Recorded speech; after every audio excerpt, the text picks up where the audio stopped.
2 বছর আগে north আটলান্টিকে Titanic জাহাজের ধ্বংসাবশেষ দেখতে গিয়ে আর ফেরত আসেননি 5 অভিযাত্রী।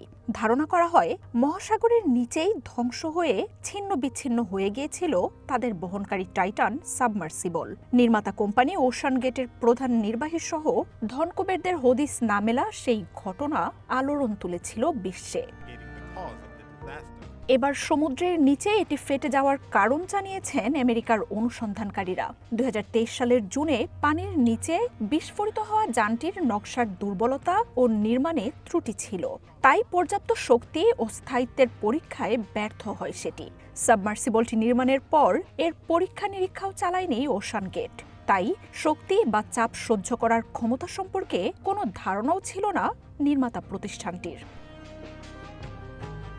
ধ্বংসাবশেষ পরীক্ষা নিরীক্ষার পর অনুসন্ধানকারীরা বলছেন আগে থেকেই ক্ষতিগ্রস্ত ছিল টাইটান। সাগরে পাঠানোর আগে মেরামতের দরকার ছিল সেটির। অগাস্টে আমেরিকার কোস্টগার্ড নিজেদের এক রিপোর্টেও জানিয়েছিল চাইলেই এই দুর্ঘটনা প্রতিরোধ করা যেত। ওশান গেটের নিরাপত্তা গাফিলতির তীব্র সমালোচনাও হয়েছিল সে সময়। এই সাবমার্সিবলের সমুদ্র অভিযাত্রায় 5 যাত্রীর প্রত্যেকে $2.5 লাখ করে পরিশোধ করেছিলেন।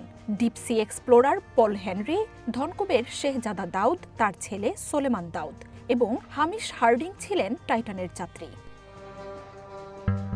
ওশান গেটের ওই সাবমার্সিবলটি লম্বায় ছিল 22 ফুট। কম্পার্টমেন্টগুলো ছিল টাইটেনিয়াম ও কার্বন ফাইবারে তৈরি। টাইটানিকের ধ্বংসাবশেষ সমুদ্রের 3880 মিটার গভীরে ছিল। সেটি দেখতে গিয়ে 3363 মিটার বা 11,000 ফুট গভীরে ভেতর থেকেই অভিযাত্রী সহ বিস্ফোরিত হয় টাইটান। যোগাযোগ বিচ্ছিন্নের পর ব্যাপক অনুসন্ধানেও সাবমার্সিবলটির অবস্থান তখন শনাক্ত করা যায়নি। টাইটানে থাকা যাত্রীদেরও কোনো চিহ্ন খুঁজে পাওয়া যায়নি।